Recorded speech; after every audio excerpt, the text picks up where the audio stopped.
Ammallee akkamsin jenna nagaa keessanii you are following or learning global trends chapter 4 about globalization and regionalism. Today we are going to see part 2 that is about globalization and its impact on Africa plus Ethiopia and globalized world. Sirna globalization fi akkuma kana dhiibbaanni biyyoota Afrikaa irratti qabuu fi Itoophiyaan sirna globalization keessatti maal fakkaatti ka jedhu waliin ilaalla jechuudha kutaa lammaffaa kana keessatti. Well, globalization and its impact on Africa. Especially what you know is globalization have its own positive and negative impact. Akkuma beekamu wanti tokko gaarii yoo ta'e waan yaraa dhabu jechuudha. Globalization akkuma kana wanta gaarii taasisu akkuma qabu akkuma kana immoo wanta immoo gama tokkoon isa qeeqsisu yookiin immoo negative impact mataa isaanii qaba jechuudha. Kuni akkuma waliigalaatti iyyuu jechuudha. But specifically gara Afrikaatti gaafa dhufnu what is the impact of globalization on Africa ka jedhu yaadota garaa garaa kaasnee waliin ilaalla jechuudha. Despite the ambiguity of the concept, the essential nature of globalization is the compression of space and the time. Amma gaafa globalization kaasnu dhimma bakkaa fi yeroodhaan adeemsuma addunyaan keenya gara sirna globalizationitti dhufaa deemtuuni wantoonni baay'een garamitti dhufanii yeroon isaa ta'u ispeesiin isaa ta'u wantoota daangessuurra maal ta'e ni dhaabate jechuudha.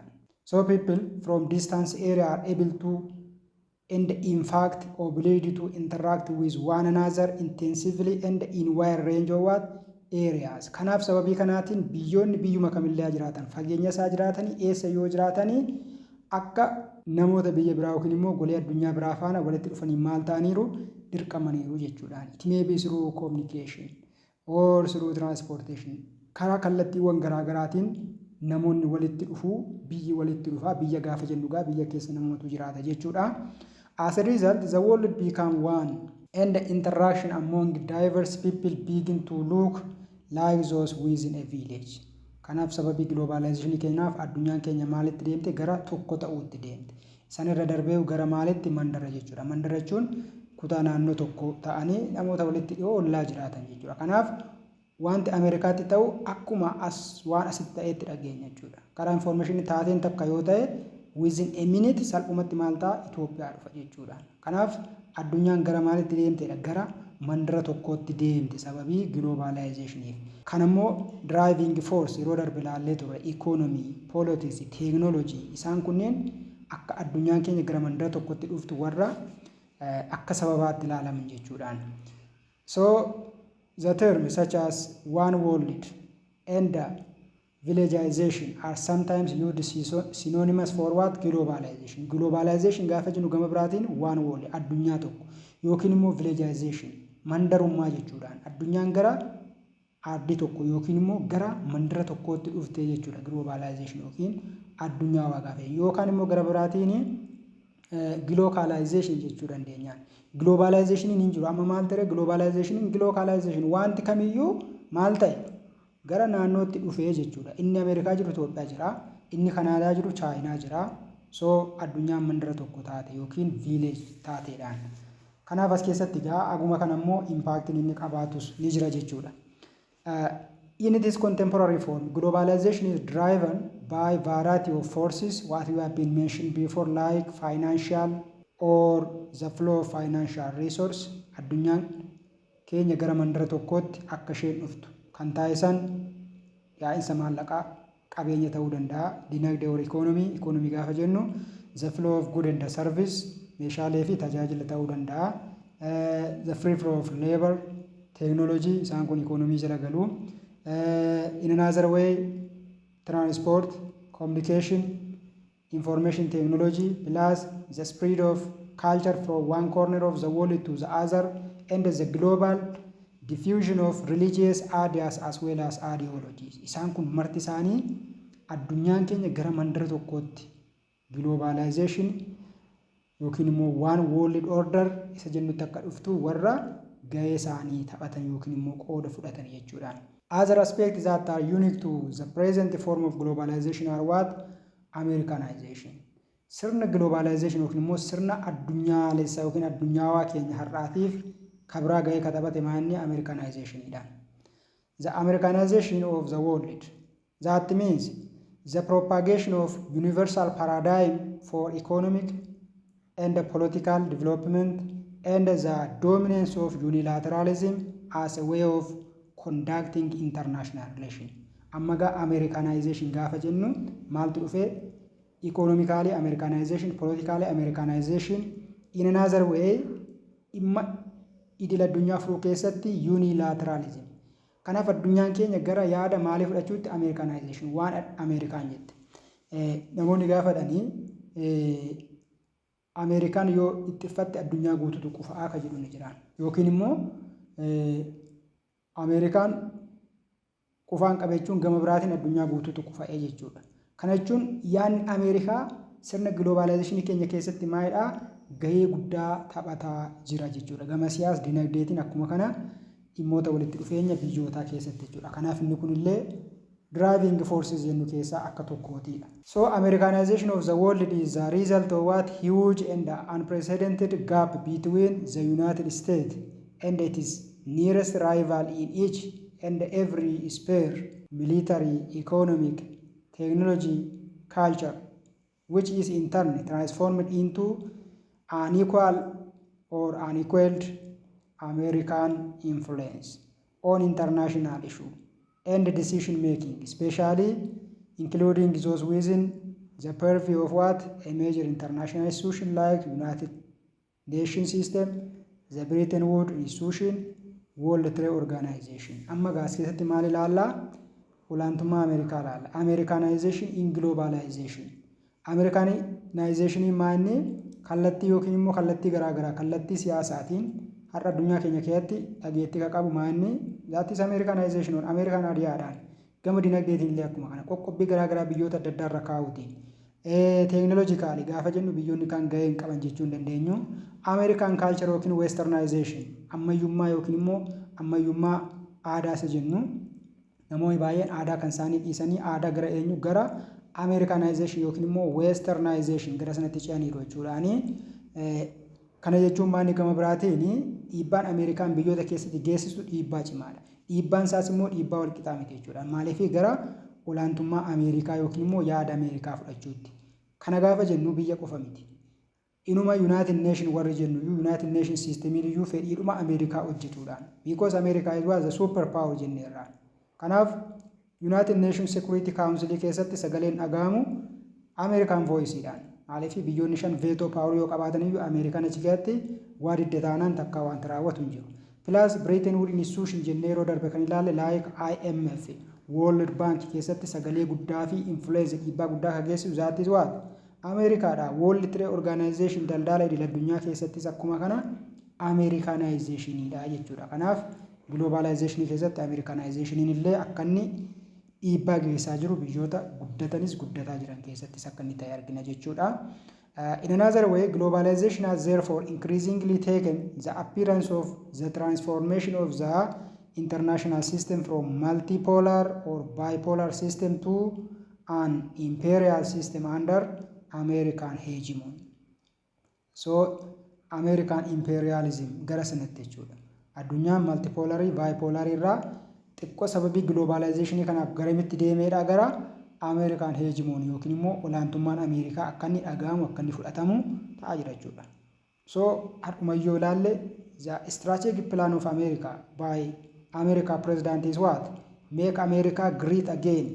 Irra deebanii Ameerikaa yookiin immoo Ameerikaa guddittii hundeessuudhaan. Ameerikaa guddoo gaafa jennu siyaas dinagdee fi addunyaa to'achuuti irraan kanaaf guddina dinagdee Ameerikaan immoo adumayyuu Ameerikaan maanni dinagdeedhaan sadarkaa duraarra jirti. Yaa Chaayinaan irraa fudhatti ka jedhu yoo expect ta'eyyuu militariidhaanis akkuma kana jechuudha. So isuma kana caalaatti fufsiisuudhaan foreign policy behavior keessattis waa'ee Ameerikaa kaasnee turre. Within this system, decision and the outcome are largely the result of what American unilateralism. Amma gaa murtiin addunyaa keenya keessatti ta'aa jiran baay'een isaanii kan eenyu ta'aa jirudha bu'aa Ameerikaa unilateralismiidhaan ofuma ishee murteessiti.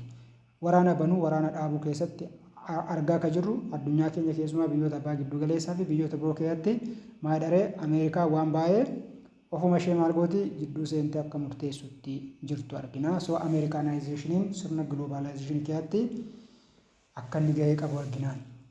In another way, the major consequence of this is the propagation of universal paradigm for both economic and political development in the form of the so-called Washington Consensus. Ammaga Americanization karaa itti babal'achaa jiru siyaasa dinagdeedhaan jenneera keessumaa Washington Consensus. Kana gaafa jennu sirni dinagdee sirni siyaasaa wanta Ameerikaan itti amante qofa wanti ta'u. Ameerikaan itti amanne taanaan Ameerikaan hin fudhanne taanaan waan sana maal gooti ni mormite jechuudha. That means whose main feature are market force and liberal democracy dha gama biraati. Fakkeenyaaf amma IMF keessatti Ameerikaan roolii guddaa qabdi gaafa jennu fakkeenyaaf Itoophiyaan akkuma yeroo darbe kaasne exchange rate system ishee keessatti akka isheen gara floating exchange rate system itti ceetu taate. Kana gaafa jennu dhiibbaan biyyootaa keessa jira jechuudha. Maaliif sanan goone yoo ta'e wanta Britain Wood Institution irraa argachuu dhiisuu dandeessi. So the world are enforced to accept what liberal democracy akka fudhatan influence ta'aa jiru. Kanaaf Ameerikaan biyyoota democracy morman yookiin biyyoota abbaa irreedha ittiin jettu kallattii garaagaraatiin meeshaa waraanaa mormitoota deeggaruu waan garaagaraatiin maal gooti influence goote jechuudha.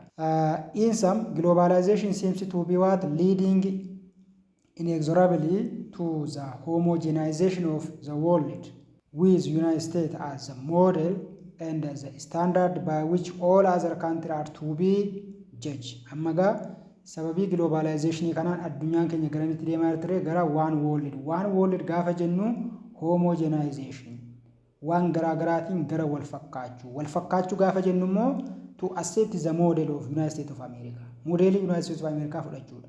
Amantiin ta'uu danda'a, siyaasaan, dinagdeen, dimokiraasiidhaan waan garaagaraatiin America model gama sanaan deemuu qabdi jechuudha. Sanan taane yoo ta'e that difficulty. In another way, participants were unanimously of the view that globalization is inevitable and its consequences pervasive. Ammaga sirna globalization keessatti hirmaachuun waan dhorkamuu hin dandeenyedha. Waan dhorkamuu hin dandeenye gaafa jennu biyyi kamiyyuu an globalization keessatti hin hirmaadhu jedhee irraa of dhorku hin jiru. Akkuma kana bu'aa gama sanaatiin dhufu fudhachuun isaa dirqama ta'a jechuudha. Positive haa ta'u negative inuma fudhata jechuudha. So in the case of Africa, gara Afrikaatti gaafa dhufnu, its position in the international system has been considerably weakened by the fact that it has been losing the race of what economic development in general plus human development in particular to other regions. Africa gaafa laallu Afrikaan sirna globalization keessatti maal fakkaatti gaafa jennu Afrikaan sirna dorgommii dinagdee addunyaa keessaa ba'aa akka jirtudha. Dorgommii dinagdee addunyaa yookiin immoo dorgommii guddina dinagdee keessaa maal ta'aa jirti? Dorgommiidhaa ala ta'aa jirtidha.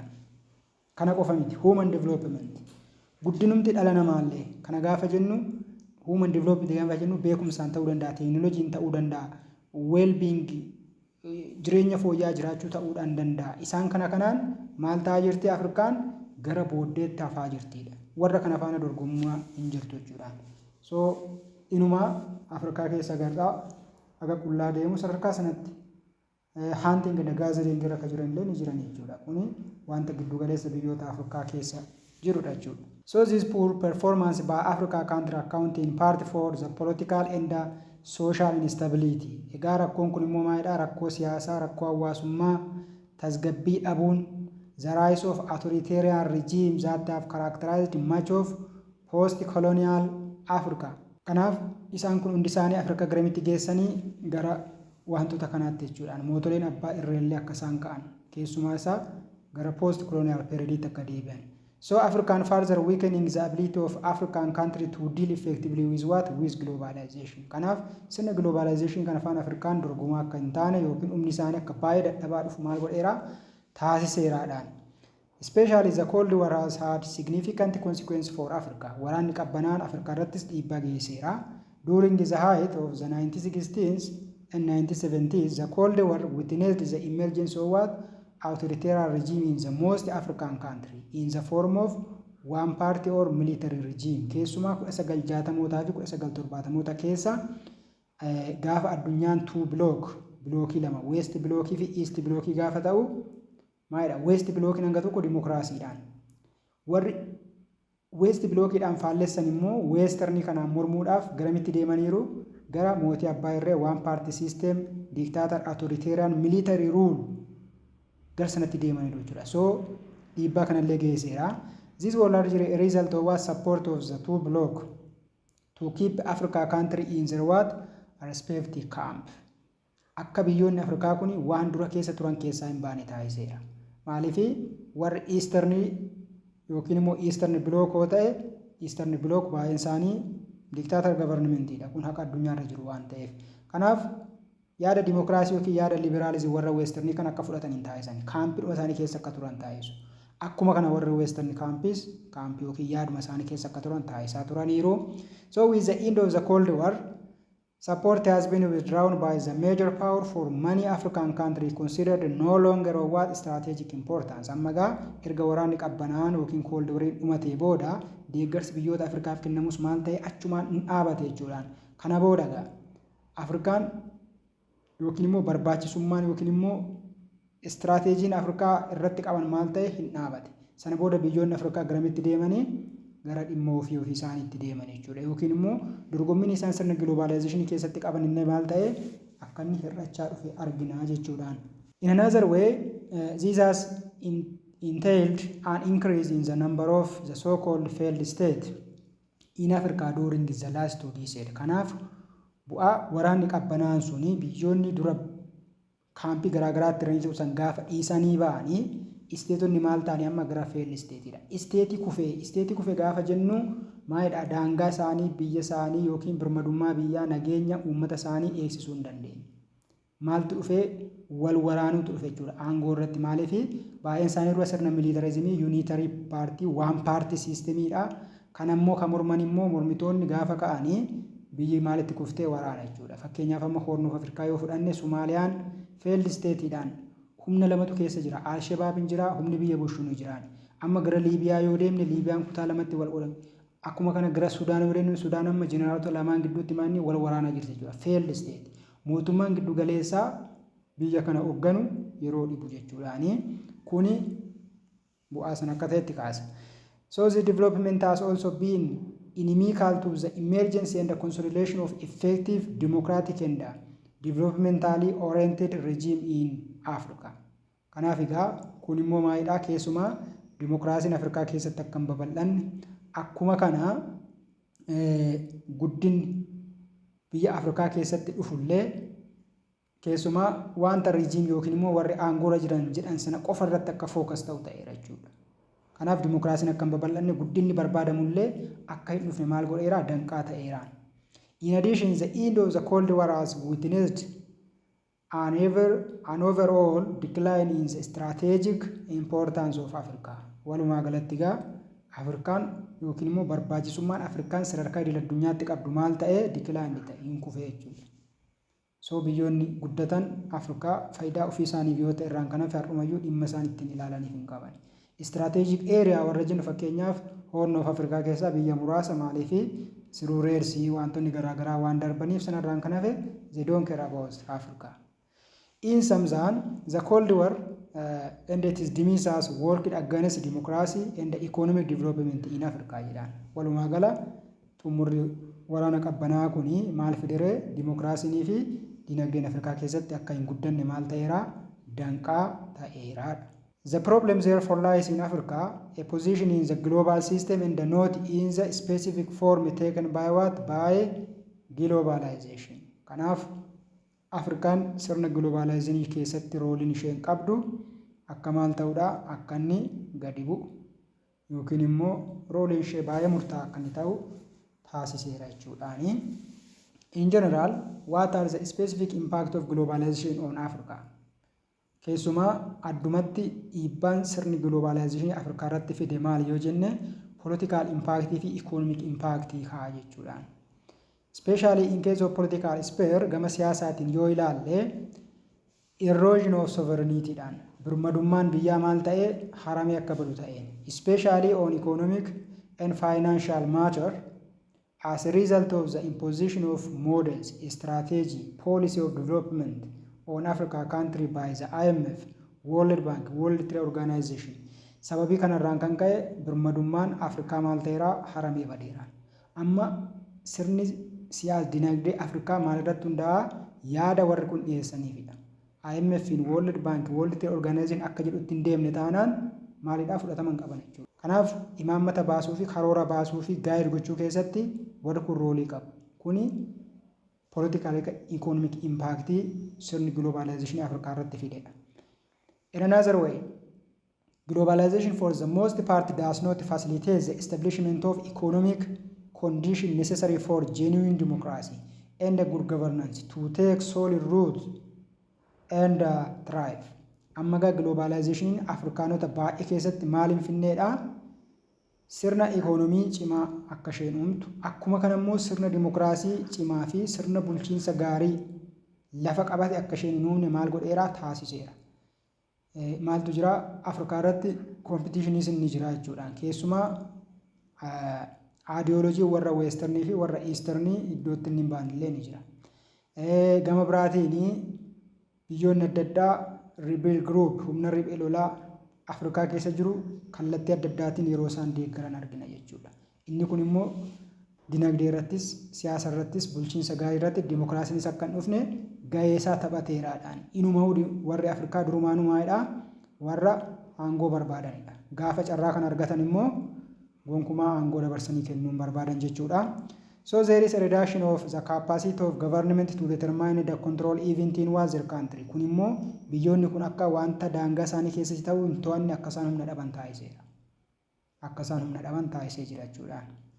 So their accountability and the responsiveness to their people and the decision taken are far from what democratic. Kun immoo biyyoonni Afrikaa murteen isaan uummata isaaniif dabarsan, itti gaafatamummaan isaan uummata isaaniif qaban maal ta'eera? Aan democratic decision akka inni ta'u ta'eera. Uummata isaaniif akka isaan dhimma hin qabaanne. Kana gaafa jennu diktaatar yookiin immoo totalitarian one party rule gaafa ta'ani faayidaa ofii isaanii qofaaf dhaabatu jechuudha.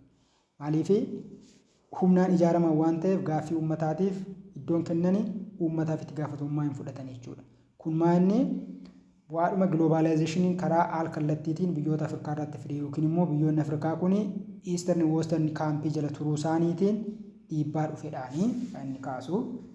Africa country account in part for the political and the social instability and the rise of authoritarian regime that have characterized much of post-colonial Africa, further weakening the ability of African countries to deal effectively with globalization. Keessumaa ka'uun sirna mootolee abbaa irree yookiin authoritarian regime erga post-colonialias immoo sirna koloniyaasitti sirni kolonii gaafa jiru biyyoonni kan isaan itti bulaa turan adeemsuma warra koloneeffattoota sanaan. Gaafa sirni kolonii kufu maaltu dhufee? Yaa isaan biyya gallakkisanii ba'anii sana booda warri humna qaban gara aangootti dhufan jechuudha.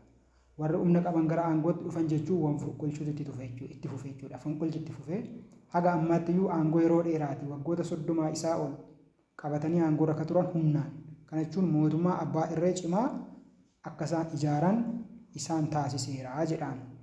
Kana namoonni gaafa kaasan maal jedhu inumaa whether it is real or not yoo ani ta'ullee dhaabaate dhugummaan isaa dhibbaa ta'uu baate sirna koloniidhaan duratti Afrikaanonni dimokiraasii yookiin sirna bulchiinsa ofii isaanii gaarii ta'e qabu.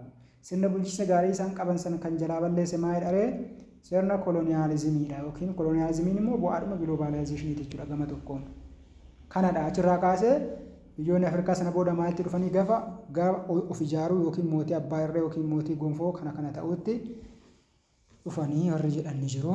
The other impact economic impactidhaan globalization dhiibbaansa. Africa is losing the race for economic development in general. Egaa sababii kanaatiin Afrikaan dorgomaa ta'uu hin dandeenye. Inuma Afrikaan indastiriin ishee yookiin immoo oomishni isheen alatti ergitu baay'ee muraasaadha. Kan ergitu yoo jiraate that is raw material. Kanaaf raw materialii she sell by cheap price gatii gadaanaan gurgurti. Wanta bittu immoo production by high price. Kana jechuun gama biraatiin maal taatee tapha dinagdee keessaa baateetti jechuudha. Plus human development in particular to the other region asirrattis maalidha? Guddinni uummanni irra jirullee maalidha? Akka inni gadi bu'u taasiseera. In addition, the fragmentation of national economy, dinagdeen biyyaalessashii, siyaasni, society and the culture are triggered by globalization, weaken national consciousness and the cohesion leading. Isaan kunniin marti isaa himaanni bu'aa isaa jechuudha. Maaliif dhimmoonni uummanni sadarkaa biyya isaaniitti qaban yookiin ilaalchi isaan biyya isaaniif qaban akka inni gadi bu'u walitti dhufeenyi isaan qaban aadaan hawaasummaan siyaasni isaanii sababii kanaatiin maal ta'e akka inni jalaa firaagimenti ta'u yookiin immoo jalaa bittinnaa'u ta'eera. To social divisiveness and instability which in turn facilitate the emergency of what authoritarian rule.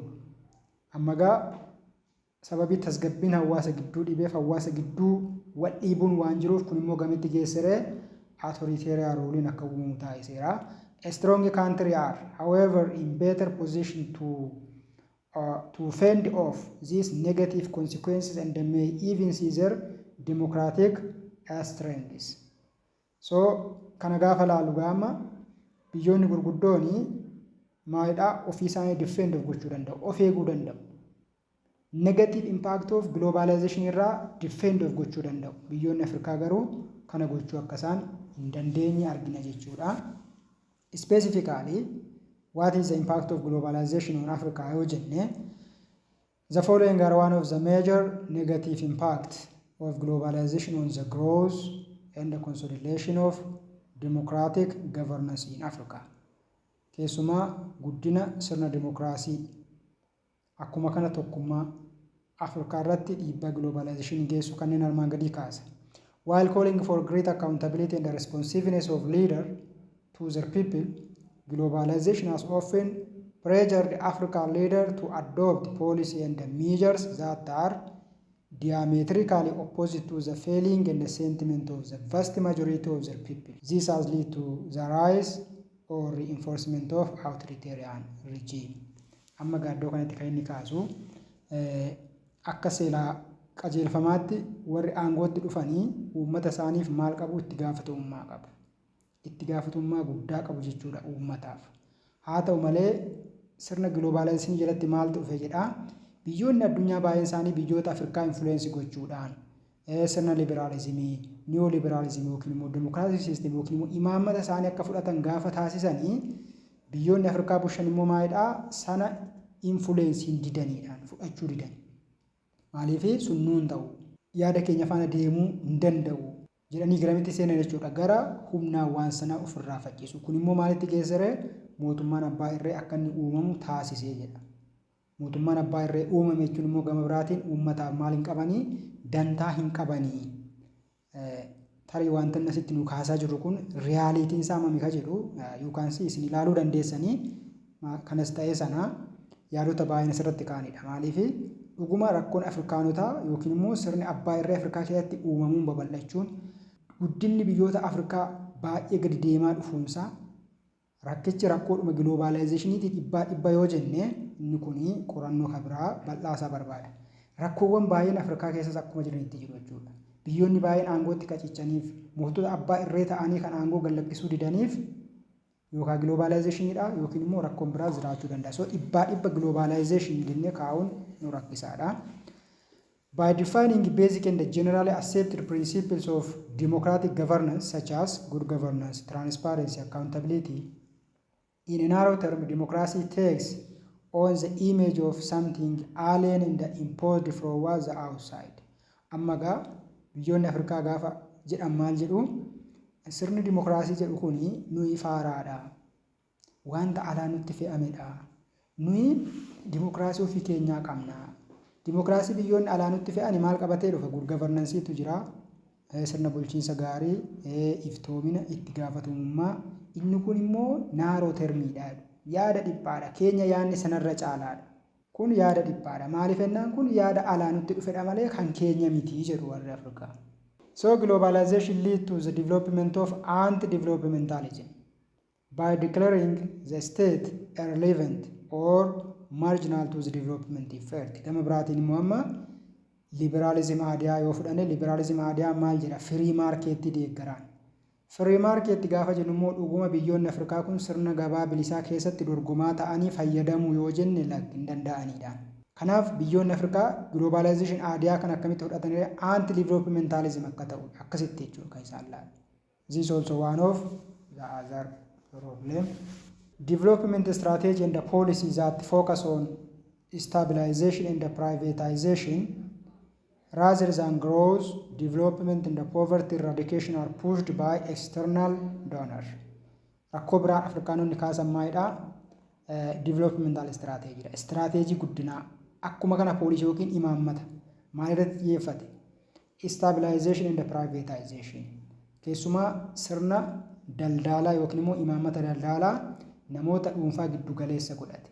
Kanarratti xiyyeeffata. Silaa akka ta'uu qabu maanni growth, development, poverty eradication ta'uu qaba ture. Haa ta'u malee imaammanni kun kan inni nutti dhufe eessarraati from external. External donor yookiin immoo biyyoonni alaa gaafa Afrikaa deeggaranii imaammatas fiduuf akkas godhi akkas goote si deeggarra hin gootu yoo taate deeggarsan argattu. Kun immoo maal godhe jedhuttumattu it leading towards the greater poverty and inequality and undermining the ability of what people to participate effectively in the political and the social process in their countries. Dhiibbaan yookiin immoo imaammanni biyyoota alaa kanaanuuf kennamu sababii donor yookiin immoo deeggarsa kennaniif biyyoonni Afrikaa akka dhimma isaanii irratti yookiin dhimma siyaasaa dhimma hawaasummaa irratti ofii murteeffanne maal godheera? Danqaa itti ta'eera.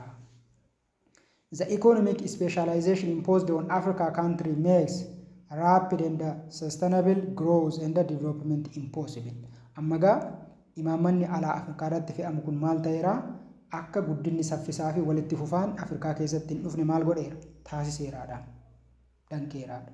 Lastly, globalization by insisting on Africa country opening their economy to foreign goods and entrepreneurs limits the ability of Africa government to take proactive and conscious measures to facilitate the emergence of what?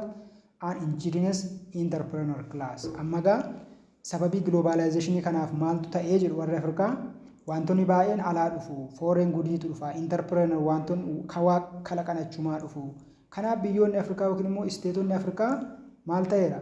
Dandeettiin isaanii akka inni daanga'u ta'eera. Waan kana ofirraa proactive yookiin ofirraa faccisuu hin dandeenye. Kun immoo maal uume? Kalaqxoonni yookiin immoo warri entrepreneur yookiin immoo gareen hawataawaa biyya keessa jiranii akka isaan waa hin uumne ta'eera. Wanti hundinuu eessaa dhufa? Alaa dhufa. Yaadni alaa dhufa. Teekinooloojiin alaa dhufa. Waa hundinuu alaa dhufa. Kun immoo maal ta'eera ree? Dandeettii waa kalaquu keenya nu jalaa laaffiseera jedhaniitu qaba. Whether it is real or not, isa kana isinumaa dhiisnaa jechuudhaan. Haa ta'u gama biraatiin egaa negative impact of globalization erga kaasnee positive impacts ni qaba jechuudha. Faayidaas ni qaba jechuudha gama biraatiin globalization negative impact qofami. So what are the major positive impact of globalization on Africa? Faayidaan ni qabu yookiin immoo merit isaa yoo ilaalle it has made available information. Odeeffannoon akkuma salphaatti akka argannu taasiseera yookiin akka argamu taasiseera, especially on how other countries are governed and the freedom and the rights their people enjoy. Sababii globalizationitiif informationiin babal'ateera. Kun immoo biyyoonni biroo akkamitti akka bulan, akkamitti wal bushan, birmadummaan mirgi lammiilee yookiin lammiileen mirga isaanii akkamitti akka enjoy godhan maal ta'anii uummanni barateera. Sun immoo akka uummanni mirga isaatiif gaafatu mootolee abbaa irree ofirraa fonqolchee mootummaa dimokiraasawaa akka dhaabbatuuf maal godheera? Gahee taphateeraaf. Maaliif odeeffannoo salphaatti argata uummanni waan ta'eef jechuudha. Kun faayidaadhaadha. It has also opened Africa country to intense external scrutiny and exercised pressure for greater transparency, openness, accountability in Africa. Gama biraatiin egaa biyyoota Afrikaa keessatti keessumaa iftoominni akka jiraatu, yaadni banaa ta'e akka jiraatu, itti gaafatummaan akka jiraatu taasiseeraadha. Maaliif jennaan uummanni alarraa waan baay'ee waan dhaga'uuf mootummaan isaa yoo wantoota dhiyeessuu fidide maal godha? Gara finciluutti geessa jechuudha. Gara diduutti geessa jechuudha. Dhiibbaa isteetii isaanii irratti akka isaan geessan taasisa. Kana qofa miti. Biyyootni alaayyuu maannee biyyoota uummata isaaniif ittiin gaafatamne yookiin immoo guutummaatti yoo jechuu baanne sadarkaa isaan influensiitti godhan illee ni jira jechuudha. Akka mootoleen mirga lammiilee isaanii akka isaan kabajan. In another way, globalization has promoted greater respect for what human right. Mirgoonni namummaa akka isaan kabajaman warra mirga namummaa kana cabsan immoo seeratti akka dhiyaatan taasisuu keessatti gahee qaba jechuudha. Dhiyaatu gaafa jennu inuma kassasuu inuma himatu irraan kan hafe carraan isaan qabanii hidhu amma kana miti. In another way, contributed towards the development of an African press. Sirni press yookiin immoo sirni gaazexaa yookiin joornaalizim Afrikaa akka inni baay'atu yookiin immoo sirni bilisummaa pireesii akka inni jiraatu taasiseera jedha. Kunis guutummaatti otoo hin taane aga tokko paarshaaliidha.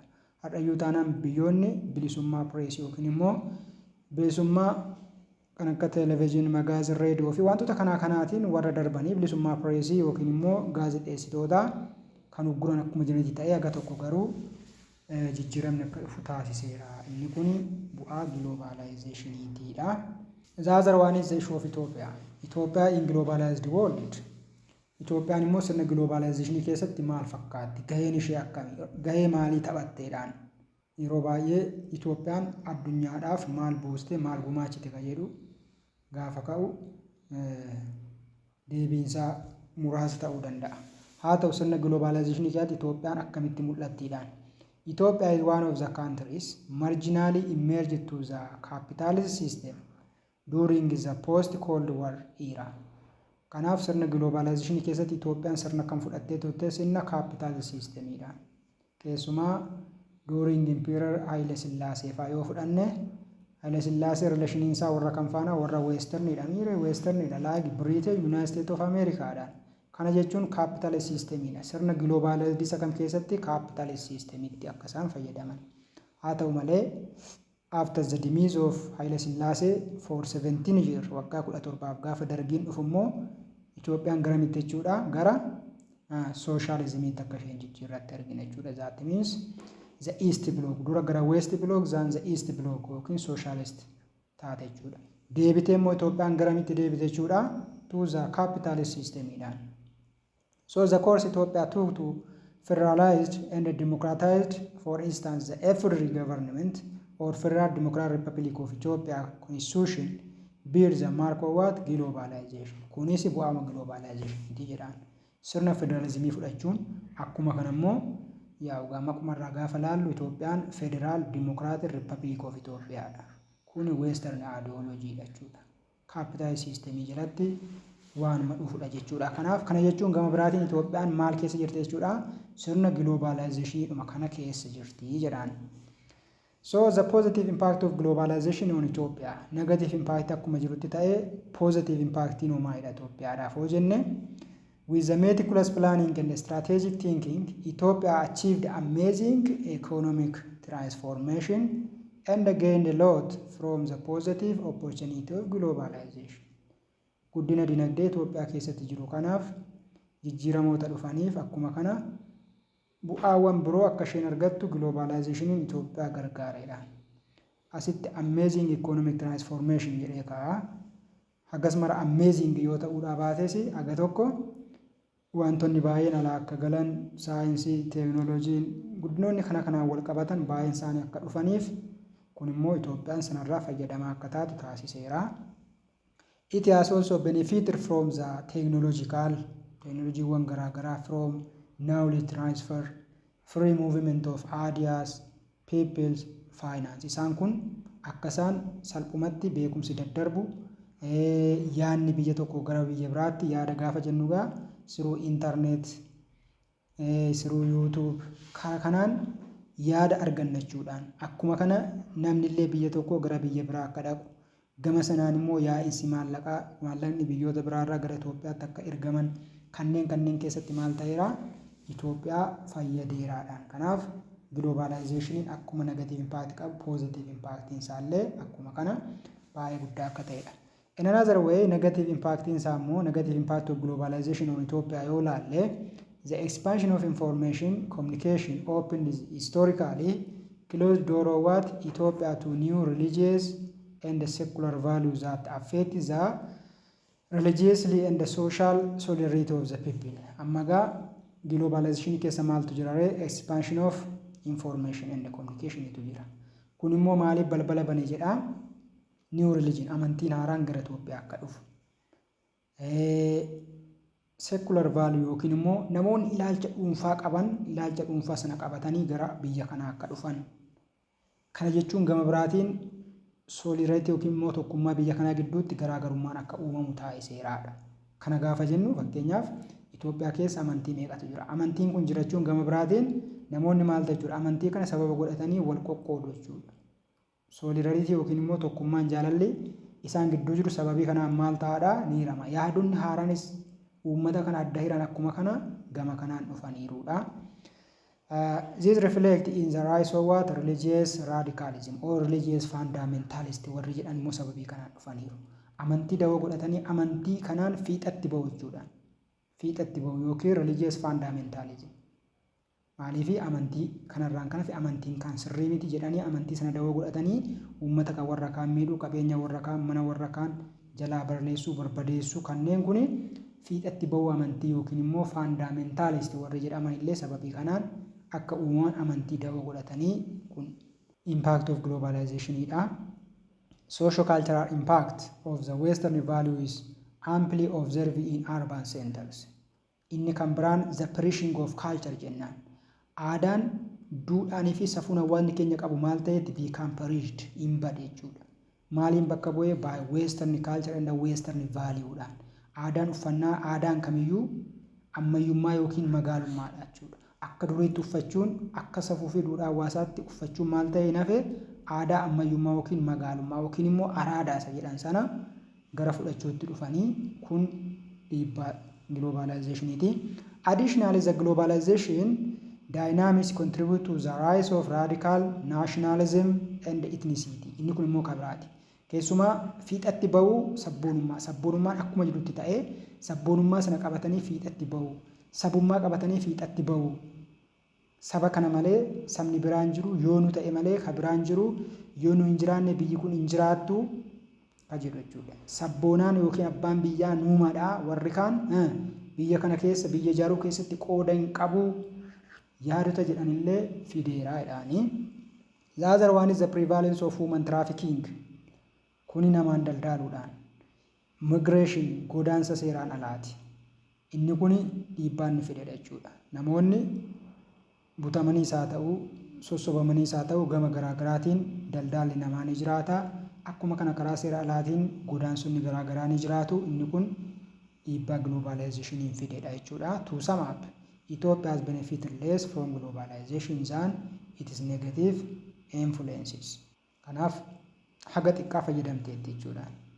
Kana jedhee gaafa kaasu negative impact isaatu caalaa akka jechuuti. Ethiopia has benefited less from globalization than it is negative influence. So these are one of the issue of globalization impact on Africa and also on Ethiopia. In the next under part 3, we will see about the pros and the cons of globalization plus defining regionalism and the regional integration kajedu kutaa yookiin paartii sadaffaa jalatti ilaalla. Have a nice time. Thank you very much. Fayyaa ta'aa galatoomaa isin jedha.